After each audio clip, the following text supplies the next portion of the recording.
In China, the workforce is facing unprecedented challenges amidst a steep economic downturn, resulting in slashed wages, widespread job losses, soaring unemployment rates, and a surge in poverty. These hardships are not confined to the unskilled labor force. Even the middle class is grappling with financial instability. The distressing sight of migrant workers, once gainfully employed, now relegated to sleeping rough on urban streets, has become a distressingly common occurrence. Furthermore, poignant tales of intellectuals and middle-class citizens facing bankruptcy, compelled to sell their homes due to job losses or drastic pay cuts, are stirring deep concerns across the nation. Social media platforms are abuzz with discussions surrounding this pressing issue. Do you guys feel like we're back to the era of $484 monthly wages from 10 years ago? In third-tier small cities, the average salary is just over $400, with many not even reaching that amount. Some jobs don't even offer the basic 5 social insurance and 1 housing fund benefits. Despite searching the entire city, they couldn't find many jobs that provide these benefits. The current job market has specific preferences and restrictions. They avoid candidates with low qualifications, no experience for fresh graduates, or individuals over 30. They also hesitate to hire those who frequently change jobs, preferring stability. Local candidates with drive are preferred, but they are wary of those demanding high salaries, whether it's $5,000 or $10,000. Marital status also plays a role, with concerns about wedding or maternity leaves. The reluctance to hire individuals over 35 stems from the perception of lower energy levels and increased family responsibilities. Ultimately, many jobs require basic skills, leading to a preference for hiring younger candidates who can be paid less. Gucci faces headwinds in Chinese market. Where does the luxury industry go from here? As China's economy faces challenges and consumers tighten their belts, concerns about slowed growth in the Chinese market are rising among luxury brands. Last week, iconic fashion luxury brand Gucci encountered headwinds in China, prompting further considerations for luxury businesses about their future direction. These business insights indicate that the expected surge in consumption from wealthy individuals in China following the end of the Chinese Communist Party's zero-tolerance policy has not materialized. Rising unemployment rates and a sluggish real estate market have dampened consumer confidence, while deflationary pressures have intensified concerns about growth in the Chinese consumer market, ultimately forcing luxury brands, including Kering SA, to reconsider how they conduct business in China. The bar for attracting Chinese consumers has also been raised, with some consumers disapproving of Gucci's new designs. A source familiar with the matter, who requested anonymity due to discussing sensitive issues, told Bloomberg that Gucci's online sales in China have significantly declined in recent months, including sales on its official website and the Tmall e-commerce platform. Tonight, I don't know what's going on, but business is slow, and there's nobody around. I just went out for a stroll, checked out some other shops, but they were all empty too. Then I looked at Meituan, and every nearby place was offering group discounts, except for mine. Managed to do a few orders in the afternoon, relying on lunchtime business. Where did everyone go? Maybe I should offer group discounts too? Just went out for another walk, and guess what? Ruixing has closed so early. Where have all the people of this bustling Shanghai gone? The restaurant market environment in Shanghai feels like it couldn't get any worse. How's your place holding up? Regardless of severity, China's economic slowdown is impacting brands beyond Gucci. A knowledgeable source informed Bloomberg that while top luxury brands like Rolex, Hermes, Chanel, and Louis Vuitton saw double-digit growth in popular destinations for Chinese shoppers such as Hong Kong in 2023, their sales began to slow down as early as October last year, with prices of second-hand luxury watches dropping by 40% compared to the same period last year. Back in the New Century Shopping Plaza, there used to be so many people. It was bustling and crowded. But now, it's desolate. In addition to disappointing results in the Chinese market, luxury brands, led by Erwin Rambord, a luxury goods analyst at HSBC Bank, stated in a report on Friday that the demand situation in China proves to be quite challenging. They further wrote that there is also a disappointing downturn in Hong Kong, Macau, and Singapore, as Chinese tourists, though numerous, seem to spend less. Some brands may be forced to find ways to reduce their reliance on China. A report by consulting firm Bain & Company predicts that the growth of luxury goods sales in China will slow to single digits this year, compared to a growth of 12% in 2023. Bruno Lons, co-author of the Bain report, said that during uncertain times, Chinese consumers tend to prefer luxury goods that are easier to retain value. He said this is why brands owning such products outperform those launching seasonal brands. It's hard to believe unless you see it with your own eyes. Suzhou, once known for being bustling with economic strength and considered a paradise for laborers, is not as vibrant as it used to be. Despite its previous reputation, the number of people coming to Suzhou for work has decreased significantly in recent years. The streets are eerily quiet, with few people out and about, even for shopping. Normally, at this time of year, there would be crowds of people everywhere, dragging their luggage around. The area around job agencies used to be packed, but now there are more people looking to hire than those seeking jobs.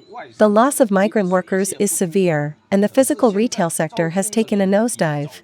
It's really tough to deal with. What does the hot pot tourism reflect? The rise of hot pot tourism in Tianshui reflects the challenges faced by China's economy, particularly subdued consumption. Encouraging consumer spending, especially amid high unemployment rates, has long been a challenge for the authorities. The trend was ignited by online videos in early February, such as Tianshui Streetside Gansu Spicy Hot Pot, which gained significant traction. However, similar to the previous popularity of Zibo barbecue, which led to individuals borrowing money to start their own businesses, the hot pot trend may face a similar fate, with a decline in tourists and closures of establishments after a short-lived period of success. Even as a small restaurant owner, I can sense that there's an issue with consumer spending in the market. People are reluctant to spend money. I don't know where everyone has gone in the past couple of years. 3 sales reps came by early this morning to show me some liquor for my restaurant. I told them that as a small eatery, I don't need much. They should go to the supermarkets instead. One of them said the supermarkets were out of stock, so they had to come to me. Even the supermarket shelves are empty, and things aren't moving. I suggested they reduce their trips and come to our town instead. They said that if they don't meet their targets, their basic salary will be in jeopardy. It's tough to deal with them. I explained to them that my restaurant sells fewer items, unlike supermarkets. Also, I've been struggling to make sales lately. Not just them, even I feel like I'm spending less. People are avoiding unnecessary expenses and saving whatever they can. The harder it is to earn money, the more cautious they become about spending it. Before, I never used to shop on Pinduoduo, but now I find it quite convenient. Previously, my partner would drive to buy groceries, but now I insist they use an electric bike. We used to spend over 1,000 yuan on clothes during seasonal changes, but now anything over 500 feels extravagant.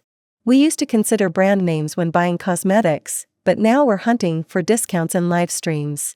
Before, we'd take taxis everywhere, but now we calculate which bus stop is closer to our destination. They say this phenomenon is called consumption downgrading. Chinese pig farming enterprises continue to incur losses. After 3 years of the pandemic, Chinese pig farming enterprises continue to incur losses. With last year's subdued consumption, pork prices have plummeted, leading to significant losses reported in recent performance reports by several pig farming giants.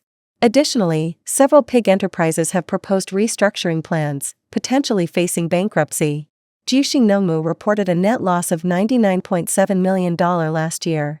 According to reports from China Securities Journal and Xinjiang, on March 22, Xi'an released its 2023 annual report, revealing a net loss of $99.7 million last year, a decrease of 508.18% compared to the previous year. The main reason for the performance loss was attributed to an increase in the number of slaughtered pigs last year compared to the same period of the previous year, coupled with a decrease in the selling price of pigs, resulting in operating income growth being lower than operating cost growth.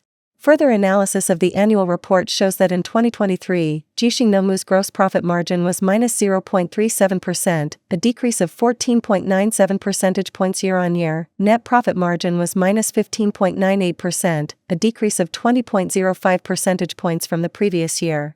Wins Food recorded a net loss of $980 million last year. According to a report by Securities Times, on February 27, Wins Food released its 2023 performance report, revealing a net loss of $980 million last year, compared to a net profit of $8.24 billion in the same period last year. The report indicated that in 2023, Wins Food sold 26.26 million pigs, a year-on-year increase of 46.65%, reaching a historical high. However, due to a significant year-on-year decline in the selling price of live pigs, the company's pig farming business suffered deep losses in profitability. In addition, in the chicken farming business, Wins Food sold 1.183 billion chickens last year, a year-on-year increase of 9.51%. However, due to a decrease in the average selling price of broilers, profitability in the chicken farming business also declined. Xi'an Food is expected to incur a net loss of up to $713.7 million last year, according to a performance forecast released by Xi'an Food. The main reason for the loss in 2023 was attributed to a significant decrease in pig prices compared to the previous year. Xi'an predicted a non-GAAP net loss of $6.99 billion last year. According to reports from the paper, Xi'an 6 Harmony Company Limited released a performance forecast showing that in 2023, the net profit attributable to shareholders of listed companies is expected to be $46.58 million. However, after deducting non-recurring gains and losses, the net profit is expected to be a loss of $6.99 billion. Moreover, from 2021 to September 30, 2023, Xi'an has accumulated losses of $2.318 billion, which offset the total profits from 2017 to 2020. Tianbang Food is facing bankruptcy due to inability to repay debts. On March 19, Tianbang Food, a listed pig farming company, announced its intention to apply to the court for company restructuring and pre-restructuring. The company stated that it is currently unable to repay its maturing debts and lacks solvency. However, the company believes it has restructuring value, aiming to increase capacity utilization and reduce the debt ratio through restructuring. Prior to Tianbang Food, other pig farming companies such as Xingbang Technology and Xi'an Biology have also proposed restructuring plans. According to Xingbang Technology's performance forecast, the net profit after deducting non-recurring gains and losses for 2023 is expected to be a loss of $776 million to $1.09 billion. Xi'an Biology's performance forecast shows that the company is expected to incur a net loss of $465 million to $558 million in 2023.